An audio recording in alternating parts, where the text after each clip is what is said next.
Oke, langsung aja kita mulai sesi bedah materi kali ini. Hari ini kita bakal jalan-jalan ala program How It's Made, membongkar rahasia di balik benda-benda plastik yang tiap hari ada di sekitar kita.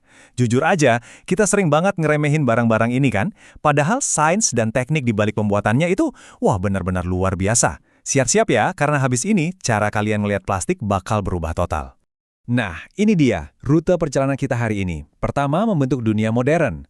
Terus, mesin ekstrusi. Ketiga, menciptakan produk sehari-hari. Dan terakhir, memintal serat polimer. Yuk, kita mulai. Bagian 1, membentuk dunia modern. Kita mulai dari gambaran besarnya dulu ya, biar kebayang gimana ceritanya kita bisa punya material yang super beragam kayak sekarang. Coba deh, luangin waktu beberapa detik aja buat ngeliat barang-barang biasa di sekitar kalian sekarang. Mungkin casing HP, pulpen di meja, atau ya kantong kresek. Pernah nggak sih bener-bener kepikiran gimana caranya barang yang awalnya cuma tumpukan butiran kecil atau pelet mentah bisa berubah jadi wujud yang spesifik dan sekuat itu? Evolusi sejarahnya tuh lumayan bikin merinding. Bayangin, semuanya berawal di tahun 1839 waktu vulkanisasi karet ditemuin. Habis itu, masuk ke tahun 1920-an, pengembangan plastik yang sebenarnya baru benar-benar lepas landas. Terus, kebutuhan di era 1940-an nge-push banget kemajuan produksi massal berbiaya rendah.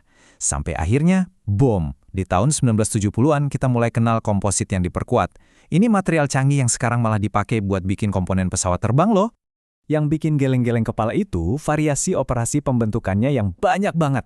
Ada cetak injeksi buat bentuk yang rumit, ada cetak tiup buat botol kosong, macem-macem deh. Tapi biar lebih fokus, hari ini kita cuma bakal ngebahas teknik pemrosesan leleh aja. Dan bintang utama kita kali ini adalah proses ekstrusi. Masuk ke bagian 2, mesin ekstrusi. Waktunya kita kenalan sama alat beratnya nih, mesin yang ibaratnya tuh jantung yang terus berdetak di industri plastik ini. Buat ngebayangin proses ekstrusi ini, paling gampang mikirnya gini. Bayangin kalian lagi mijit tabung pasta gigi raksasa yang udah direkayasa super canggih. Lubang di ujung tabungnya, yang di industri ini kita sebut sebagai die atau cetakan, itu yang bakal nentuin bentuk pasta yang keluar. Prosesnya jalan terus-menerus, nelan bahan mentah, terus ngeluarin bentuk panjang yang seragam tanpa henti. Keren banget kan? Biar nggak pusing, kita bedah pelan-pelan mesin extruder ulir ini. Di bagian paling atas ada yang namanya hopper, buat masukin bahan. Terus di bawahnya ada laras panjang, dan di dalamnya tuh ada semacam ulir besar yang terus berputar untuk ngedorong materialnya. Sekarang coba kita ikutin perjalanan satu butir pelet plastik mentah di dalam mesin ini. Pertama, dia jatuh dari hopper ke bagian umpan.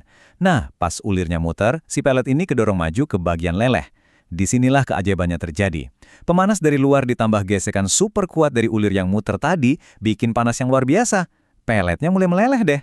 Setelah cair, plastiknya masuk ke bagian penakar. Di sini, tekanannya dibangun habis-habisan sebelum akhirnya dipaksa keluar lewat cetakan.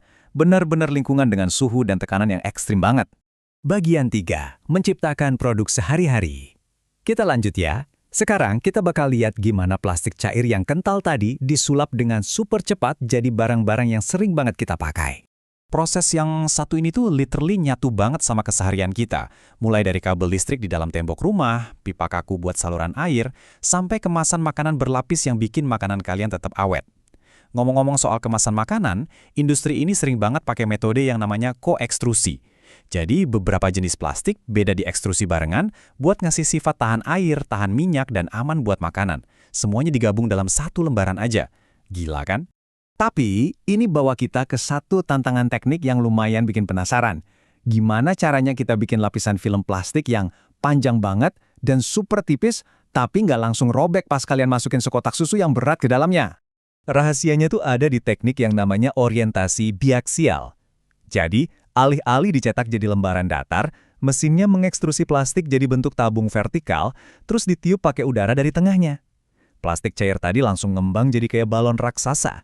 Nah, karena balon ini ditarik ke atas dan didorong ngembang keluar di saat yang bersamaan, molekul-molekul polimernya jadi ketarik dan sejajar di kedua arah.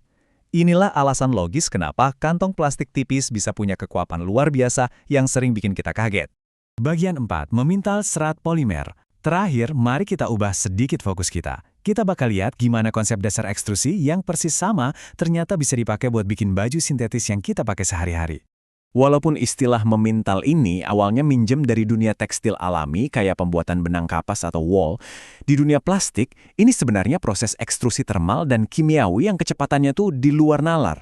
Bayangin aja, ngubah cairan panas jadi benang super tipis cuma dalam hitungan milidetik. Kuncinya ada di gimana si cairan polimer ini memadat setelah keluar dari cetakan. Ada 3 cara nih. Pertama, dia bisa aja didinginin pakai udara biasa, kayak di pemintalan leleh. Atau yang kedua, dia bisa bereaksi dan ngendap di dalam bak bahan kimia cair. Ini namanya pemintalan basah. Dan yang ketiga, ada pemintalan kering, di mana pelarutnya diuapin pakai udara. Semuanya itu benar-benar mahakarya teknik kimia. Proses aslinya tuh kurang lebih kayak gini. Plastik cair dipaksa keluar dari semacam piringan cetakan yang namanya spinneret, yang punya lubang-lubang mikroskopis seukuran rambut kita. Pas benang-benang cair ini keluar, mereka ditarik, diregangin, didinginin pakai udara, dan langsung digulung ke kumparan dengan kecepatan yang sumpah bikin melongo. Nah, filamen akhir inilah yang nantinya dirajut jadi baju olahraga yang nyaman, karpet, atau bahkan tali yang super kuat. Beneran deh, keajaiban teknik itu sebenarnya sembunyi tepat di depan mata kita. Mulai dari sekumpulan pelet kecil doang, berproses di mesin bertekanan ekstrim, sampai jadi produk yang fungsinya luar biasa. Jadi, next time kalian megang kantong kresek atau pakai kemeja sintetis, coba deh bayangin sejenak perjalanan gila yang udah dilewatin barang itu. Pasti cara pandang kalian bakal beda banget kan? Oke, tetap kritis, terus bertanya, dan jangan pernah berhenti penasaran. Sampai jumpa di sesi berikutnya.